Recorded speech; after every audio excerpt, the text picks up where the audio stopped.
ओम नमः शिवाय गुरुवे सच्चिदानंदमूर्तये निष्प्रपंचाय शांताय निरालंबाय तेजसे। हरिओम प्रभु जी। आज के इस प्रश्न परिषद में आप सबका स्वागत है। आज का प्रश्न गोंडल गुजरात से सोनल पटेल जी का है। उन्होंने साधन पंचक के एक चरण के बारे में पूछा है। उन्होंने पूछा है, चिति बलात् न अपि उत्तरैहि श्लिष्यताम, इसको कैसे समझे? फिर से, चिति बलात् न अपि उत्तरैहि श्लिष्यताम, इसका भाषांतर करते हैं। चित्ति बलात् माने ज्ञान बल से। चित्ति बलात्, चित्त ज्ञान का नाम है। ज्ञान स्वरूप को कहते हैं। चित्त जो हमारा स्वरूप है, सत्य चित्त आनंद वाला जो चित्त है वह ज्ञान है।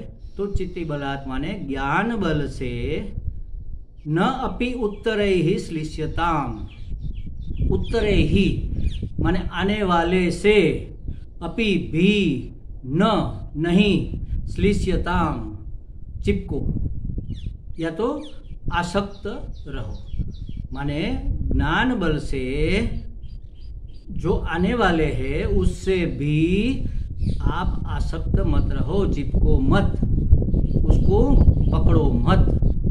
वो कैसे हो सकता है? या तो ये कहो कि चिपकेंगे नहीं, पकड़ेंगे नहीं। कैसे नहीं पकड़ेंगे? आने वाले माने क्या?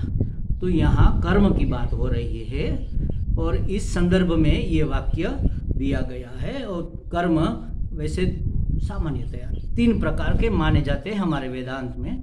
एक तो जो हमने आज तक कर्म किए वो बीत गए और वो कोई कर्म ऐसा है जो फल देना उसका बाकी है, वो वहाँ पर स्टॉक में जमा पड़ा हुआ है कहीं अदृश्य में। देखो, जब हम कर्म करते हैं ना तो उसका फल हमें 3 प्रकार से मिलता है। जैसे समझो हमने कोई एक कर्म किया तो तुरंत उसका फल मिलेगा, या तो थोड़े समय के बाद इसी जन्म में, लेकिन समय के उपरांत इसका फल मिलेगा। और कोई कोई कर्म ऐसा होता है जो बहुत दिनों के बाद, बहुत समय के बाद, माने कि दूसरे जन्म में, तीसरे, चौथे, 5वें, 100वें जन्म में इसका फल मिलेगा। ये भी हो सकता है। जो बीज होते हैं ना, बीज दाने, इसको अब ये बारिश का मौसम है तो किसान लोग इसको बोते हैं। तो मूंग का दाना बोया और दूसरे दिन उसमें से अंकुरित हो गया, वो अंकुर निकल आए। गेहूं का दाना बोया, 2 दिन में अंकुर निकल आए। लेकिन इमली का दाना बोया तो उसको निकलने में 15-20 दिन, महीना लग सकता है। क्यों? क्योंकि उसका ऊपर का जो खोल है वो एकदम कड़ा होता है। तो उसको वो भीगेगा, फिर फूलेगा, फिर खोल तोड़ेगा, खोल तोड़ के अंदर से अंकुर ऐसे करके बाहर निकलेगा।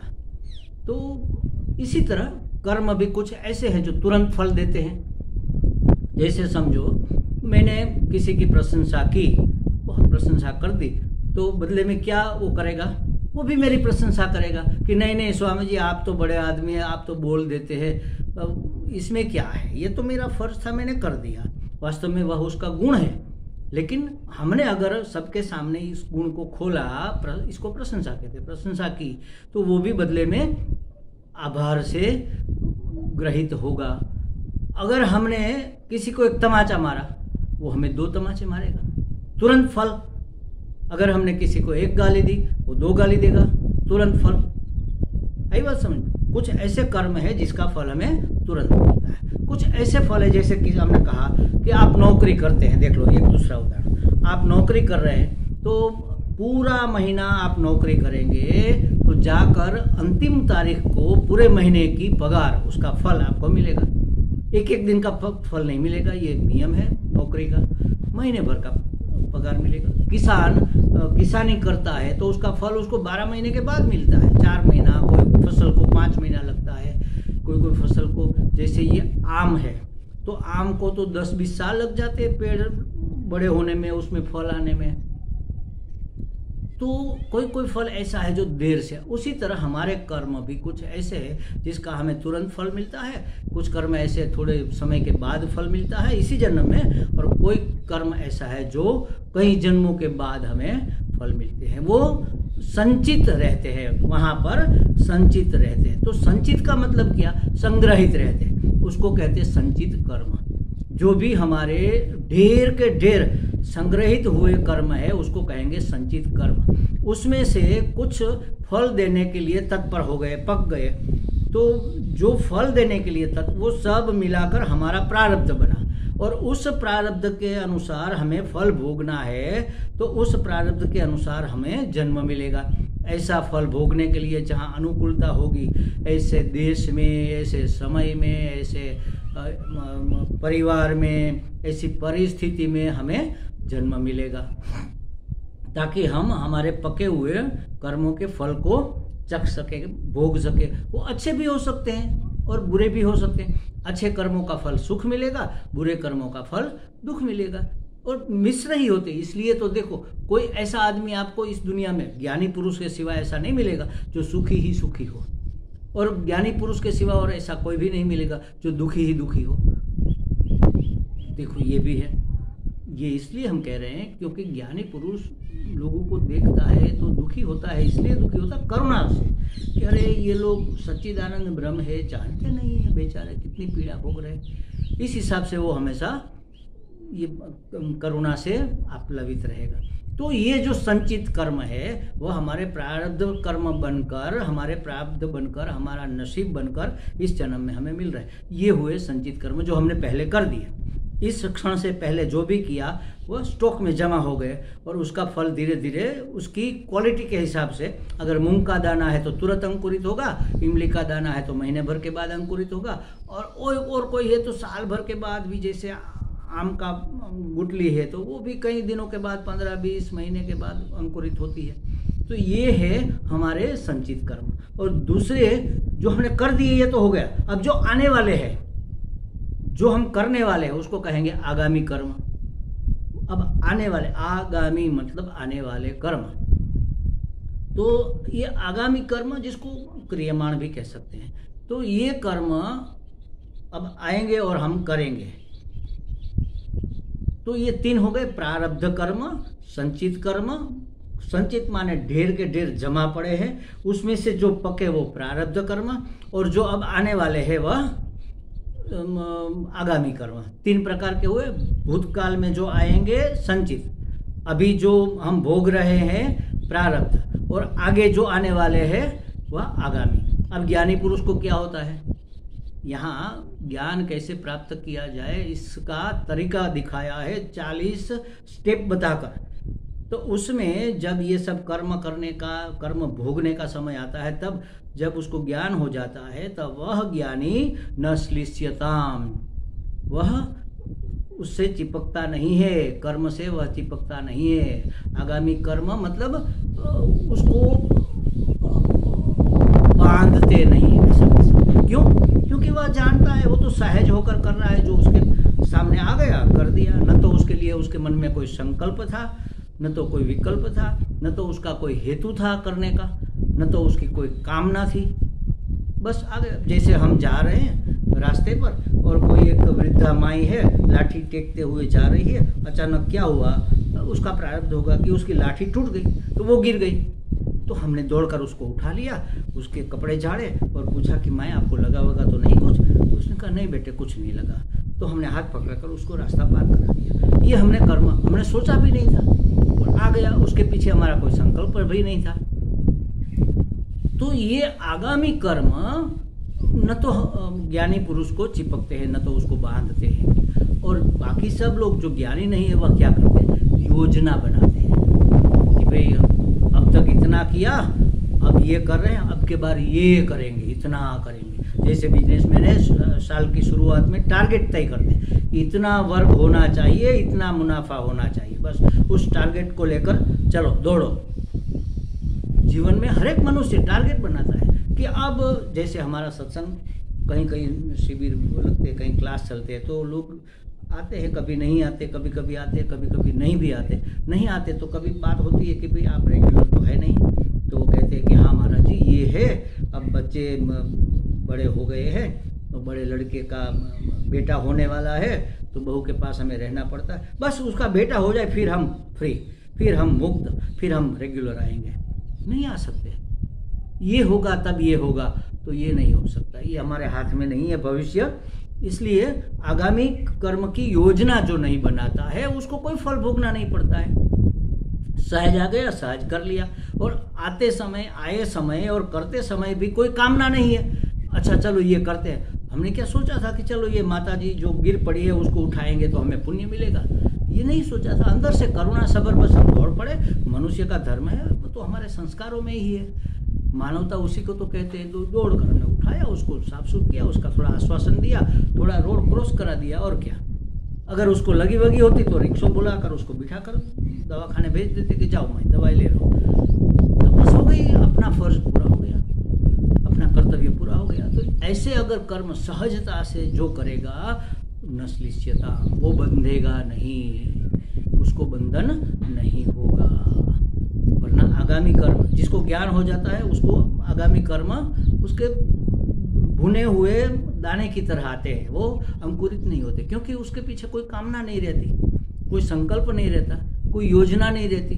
जैसा ईश्वर सुझाए उस तरह से कर दिया। अच्छा हम कहेंगे कि ईश्वर अगर उसको ये सुझाए कि आने वाले का खून कर दो तो वो कर देगा क्या? ऐसा सुझाएगा ही नहीं। क्यों?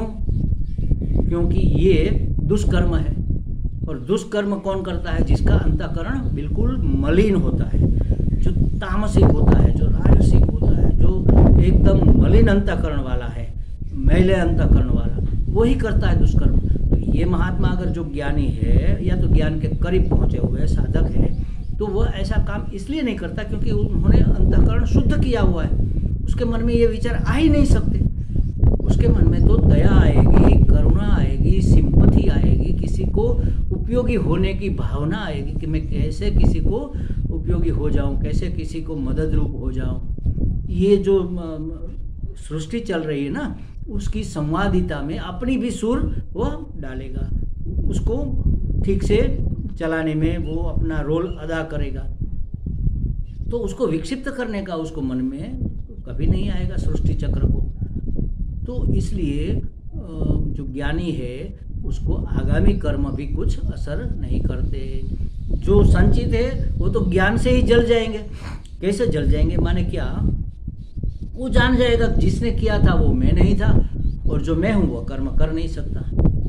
मतलब उसका फल भोगने की अब कोई तमन्ना नहीं। फल के भोग के संकल्प से ही किए थे, लेकिन अब वह जान गया कि जिसने किया था वो मैं कहाँ था। जिसने किया था वो तो ये देह था, अंतःकरण था, मतलब सूक्ष्म शरीर था जिसमें कामनाएं रहती है, इच्छाएं रहती है, और करने वाला मतलब क्रियान्वित होने वाला यह शरीर था। तो शरीर तो जड़ है, वो क्या करेगा? कुछ नहीं कर सकता।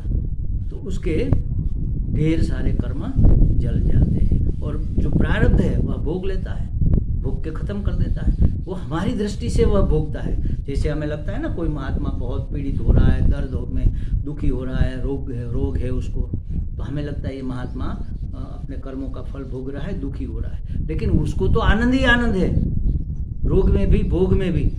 वो कहाँ? वो तो कहता है कि मैं ये शरीर तो हूँ नहीं, शरीर भोग रहा है, मैं देख रहा हूँ, ये प्ले हो रहा है, मतलब ये नाटक हो रहा है, और मैं खुश हो रहा हूँ, ये हमारे लिए मनोरंजन हो गया।